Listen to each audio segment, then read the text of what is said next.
Salam Rahayu, salam sejahtera, salam budaya.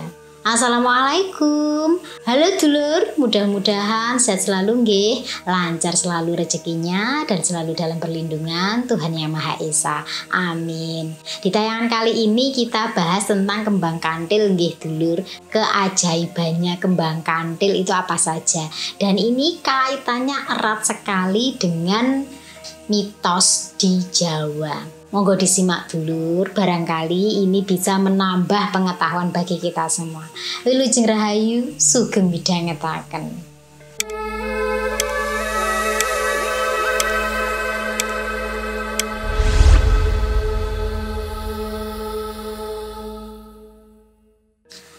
Kembang kantil atau cempaka putih ya, ini erat kaitannya dengan sesuatu hal yang mistis nggih dulur, selalu dikait-kaitkan dengan hal mistis. Karena setiap sesajen, ritual, upacara adat itu selalu menggunakan kembang kantil. Selain itu dulur, Nyi Roro Kidul itu juga identik dengan kembang kantil. Mitosnya bunga kantil ini disukai oleh Nyi Roro Kidul dan juga merupakan salah satu yang mendukung faktor kecantikan abadinya. Dan kebanyakan orang yang diketahui itu bunga kantil itu disukai oleh yang namanya Mbak Kunti ya. Jadi kalau tidak ada bunganya tapi aromanya itu, baunya itu kok cempaka putih ya, atau bunga kantil ini, itu mitosnya bahwa Mbak Kunti sedang lewat nggih. Jadi ada gitu nih. Tapi dulur, kembang kantil ini di Jawa itu dianggap sebagai sesuatu yang ajaib ya, yang istimewa. Makanya upacara adat, kemudian ritual-ritual tertentu, sesaji itu menggunakan, selalu melibatkan pakai kembang kantil ini.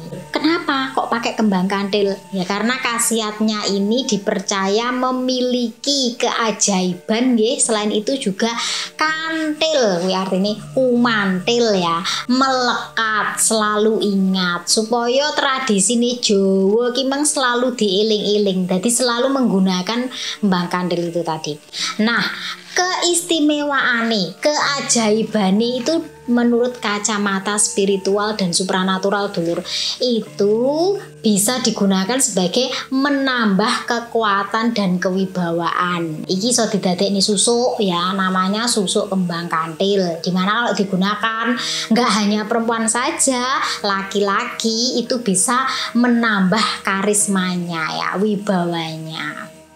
Lalu bisa digunakan sebagai penambah tingkat kepercayaan diri. Jadi orang yang tadinya insecure itu bisa menjadi percaya diri karena merasa bahwa dirinya ini memancarkan aura positif. Kemudian pohonnya ya, pohon bunga kantil ini atau bunga kantil itu sendiri disukai sebagai tempat benda pusaka ataupun mustika gaib nggih. Karena diyakini bunga kantil ini bisa menambah kekuatan pada pusaka gaib. Nah, makanya diarani pusaka ini dipangani kembang. Nah, itu kembang kantil itu yang dimaksud menambah kekuatan itu karena energinya itu tadi dulur. Makanya jika Anda tahu ya, misalkan tombak, terus keris, pasti nanti ada itu. Nah, diberi bunga kantilnya ya, atau ditaruh di sesaji ya, itu nanti ada pusaka diletakkan di atasnya.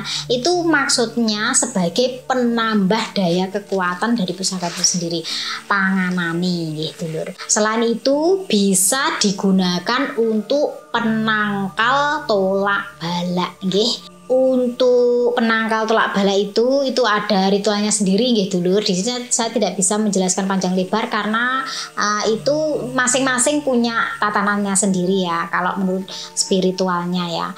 Dan kalau untuk sebagai penolak sawan, nah ini biasanya ditempelkan pada si bayi. Biasanya kan anak kecil ya atau bayi itu kan rawan sawanan ya dulur. Sawanan itu dimana dia itu rewel terus badannya panas. panas padahal tidak sakit. Kemudian tidak ada tanda-tanda di mana dia itu yang dikeluhkan tiba-tiba panas saja gitu. Biasanya kayak kesambet gitu lur. Nah itu biasanya zaman dulu kalau ada bayi seperti itu dikasih ya di bagian tubuhnya atau di belakangnya, nanti kalau tidur bubuk itu dikasih kembang kantil supaya reda panasnya dikarenakan kesambet itu tadi, sawanen nggih. Kemudian kalau pada orang yang meninggal dikasih pusarnya kembang kantil itu supaya diyakini nggih, itu bisa dikatakan mitos ya, dimana kalau dikasih pusarnya, dikasih kembang kantil itu nanti arwahnya tidak mengikuti yang lain, jadi ya dia akan menyatu bersama raganya. Kemudian yang paling melekat nih ya, namanya saja kantil, benter kintil-kintil ya. Ini dijadikan sebagai media pelet atau sarana pengasihan. Kuwi mesti lek gawe sarana pelet ataupun pengasihan itu pasti melibatkan bunga kantil. Karena memang auranya itu tadi, dan juga kalau yang suka manggil-manggil makhluk gaib itu biasanya sarananya juga salah satunya kembang kantil, dijadikan sesajen nggih. Dimana aroma dari bunga kantil ini disukai oleh makhluk gaib. Bisa juga digunakan sebagai untuk memperlancar usaha. Nah kalau yang ini ada tata caranya sendiri gitu lur.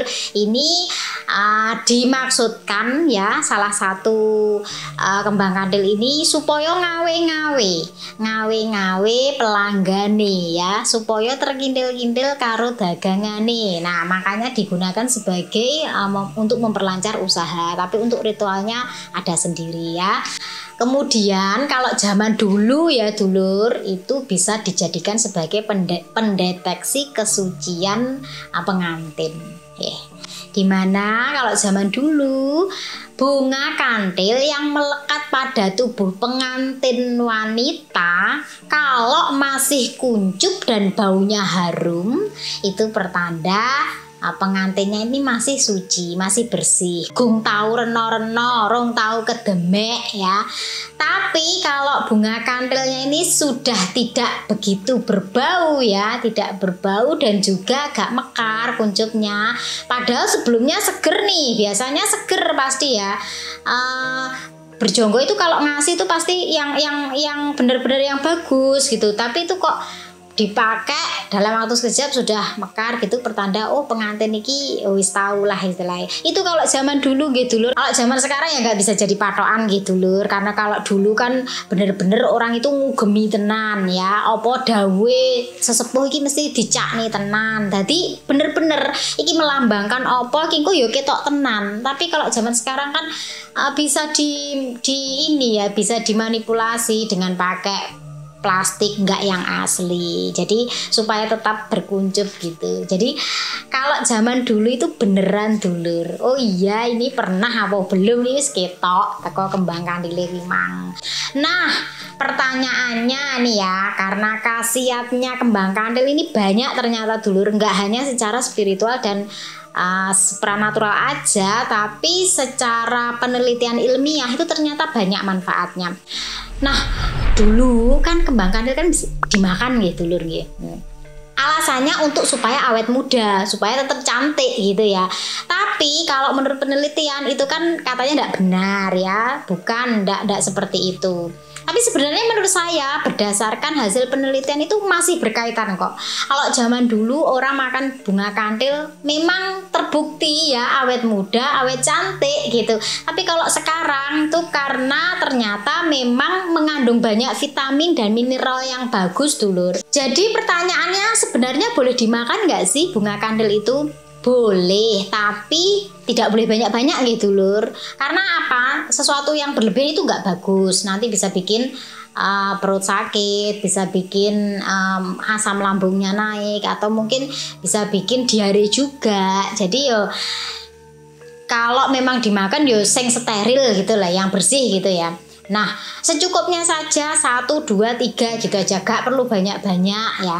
Dan ternyata kembang kantil ini kalau menurut penelitian itu kaya akan antioksidan yang dapat mengurangi peradangan dan meningkatkan sistem kekebalan tubuh. Ternyata kaya akan vitamin dan mineral nggih dulur.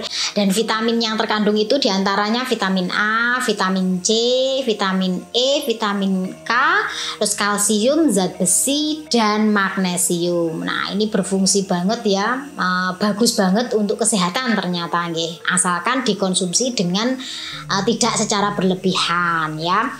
Dan untuk khasiatnya itu ya, mungkin sudah banyak yang tahu ya, tapi di sini mungkin yang belum tahu ternyata bisa untuk mengurangi atau mengatasi bau badan di tubuh dulur. Kemudian bisa untuk mencegah plak gigi.